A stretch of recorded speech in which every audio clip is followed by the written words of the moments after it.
Right, we are back with Irvine, Quistis and Selfie. And now that we've got the treasury key, we can access this room here. The treasury vault key, shall I say. Now this little puzzle, there's 4 boxes. We've got to make all 4 lids open up at the same time. Now, easy one. Press number 1 down first. I think there's 1, 2, 3, 4. Number 1 down first, then number 4, then number 2, and then number 3. And that will summon the 7th servant. This is Catoblepus, a descendant of the Behemoth.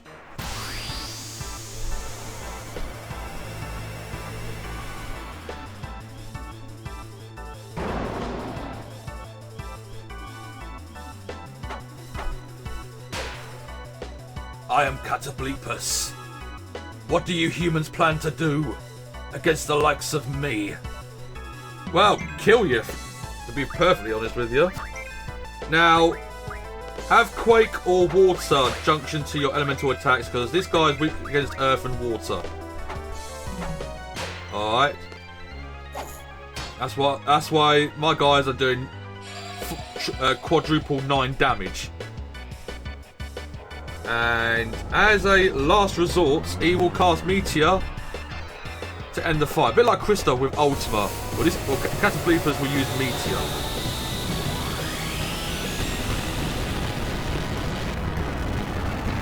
Whatever you do, do not junction Thunder to elemental attack or use Thunder-based magic. So there you go. That is Catoblepus done. To be fair, all the servants are pretty easy once you know how to fricking do them.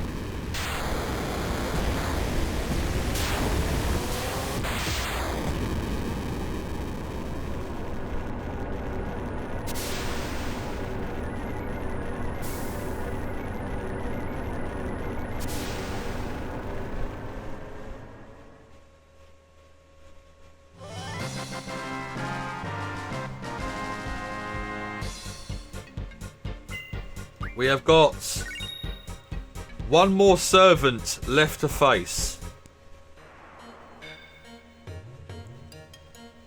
And now I'm going to unlock command ability. Leave draw for the very end. Draw is not really important. Not to me anyway.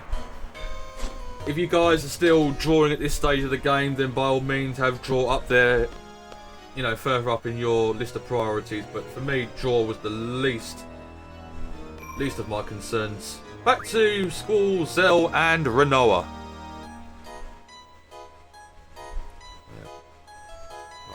Once again, sort out their junctions, and now we need to do 1 more little puzzle to find an elusive stone.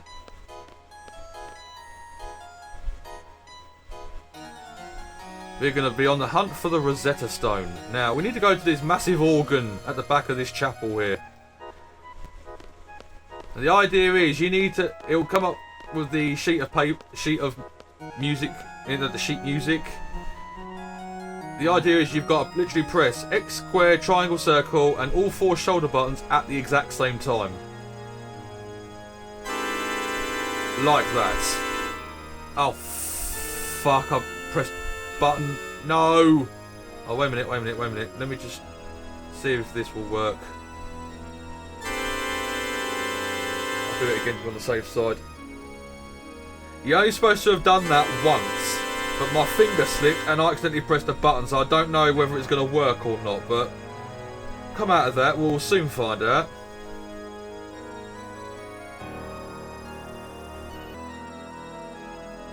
Right, it didn't work. This is now my 4th attempt trying this. So I'm hoping and praying this is going to work. Now, remember this grate I was telling you about? Blocking a door? Well, if you've done it correctly the first time round, unlike me, the bars will disappear. Ah, it's worked, finally. Now we can access here.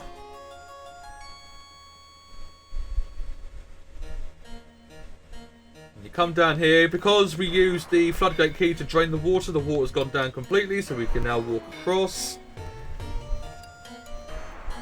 And at the end of this corridor is a box.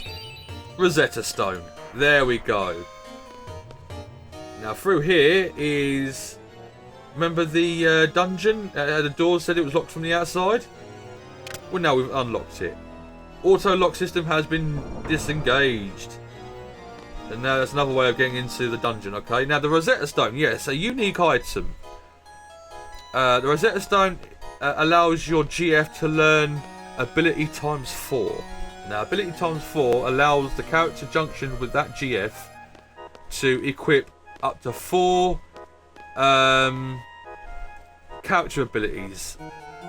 Not the top 3 abilities at the top, the slots at the bottom. The 2 will become 4.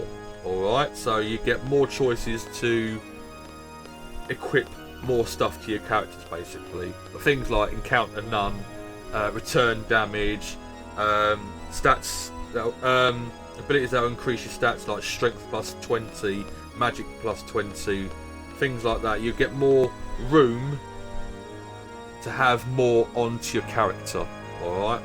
If that makes sense. Now, for the final stretch, we are going through this door. Oh look, another save point! Let's save the game here, guys. I'll be back in a second. Right. This is the final stretch. We are going up this long, winding tower. Now, get up. That's it.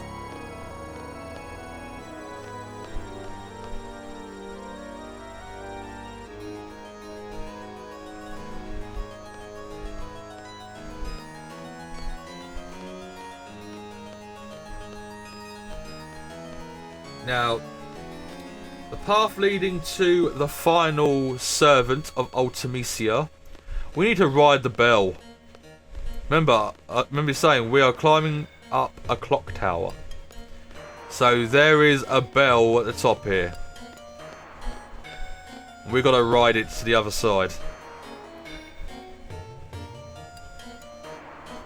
See that bell there? Well, we need to go up another path. Yeah, because definitely can't jump from on this side. We need to go up. Going round. And then quickly. Now we're going to have to wait for it to come back over. There we go. Quickly check my junctions. Right, we are prepared. Oh, that looks familiar. Face my wrath for seeking thy sealed power. This is Tiamat. Tiamat looks familiar. She looks like Bahamut. That's because she is a distant relative or a descendant of Bahamut. They are part of the same family. That's why they look alike. The only difference is Bahamut has Mega Flare and Tiamat has Dark Flare. Now Tiamat will only ever attack you with Dark Flare. It takes a while to charge up because it takes one letter at a time of the power of the spell's named for it to charge up. Once it reaches Dark Flare, on the next turn, Tiamat will cast Dark Flare. But that's good. Dark Flare literally deals fire damage, and all my characters have fire junction to elemental defense. We absorb the damage.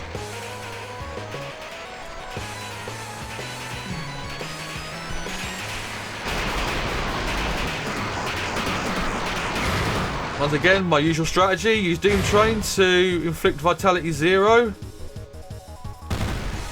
Like this.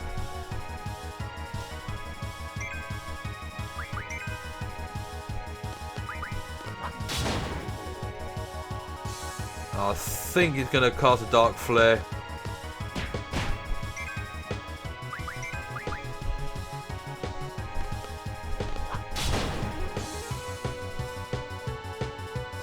Nope, Eden's in. Eternal breath. Right, let's boost this bastard.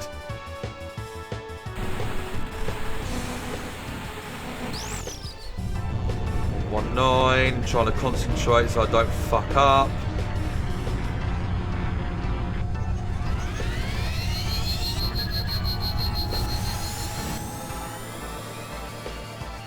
Yeah.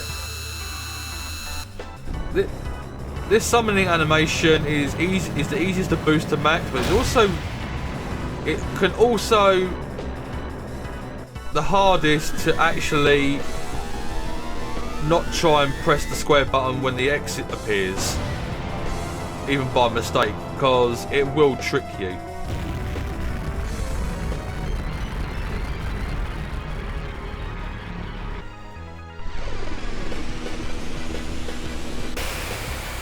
And now I'm just keeping my thumb on the select button to pick the boost symbol up, but I've got literally nothing else touching any other. I'm not touching any of the other buttons. My thumb is just pressed down on the select, and it's actually quite freaking hurting. Guys, if you haven't done so already, go and make yourself a cup of tea and have a couple of biscuits. We're going to be here for some time.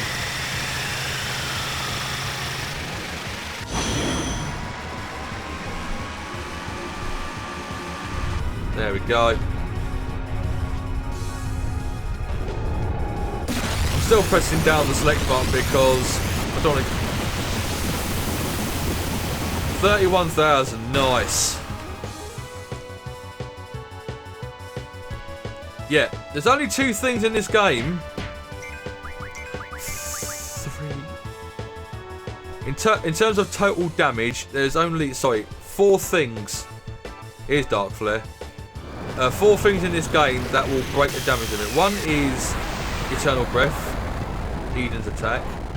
And the other 3, you've got Lionheart, which is Squall's ultimate limit break finisher. You've got Irvine's shot ability, where you can shoot multiple times, and if he does quadruple 9s on every single shot, he automatically does, you know, it will automatically break the damage limit in one attack. And the 4th one is Zell's limit break, which is dual. Again, if he does quadruple 9s on every single attack he does during that limit break sequence, then he will break the damage limit as well. So yeah, 4 chances of breaking the damage limit in this game. Again, they use it here and it inspires them to take it one step further into Final Fantasy X. That is it. All the servants got. All the servants killed and all the seals, all the powers unsealed. Now it's time for the final stretch. We need to carry on ascending up this clock tower. So hop over this bell and carry on going up.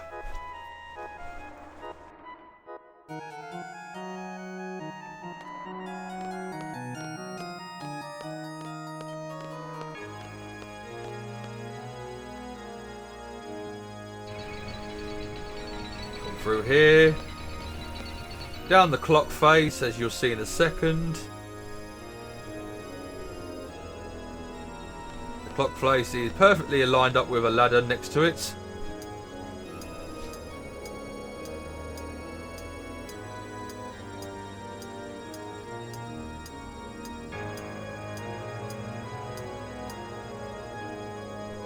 And now we come over here and down this ladder.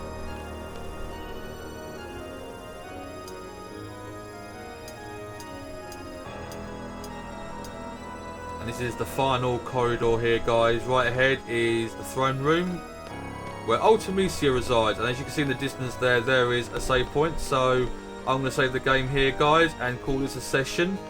Thank you very, very much for watching. If you enjoyed this video, please give it a thumbs up. And also, don't forget to subscribe to the channel for future content, guys. I will see you in the final session where we will take on Ultimecia. And until then... Psych.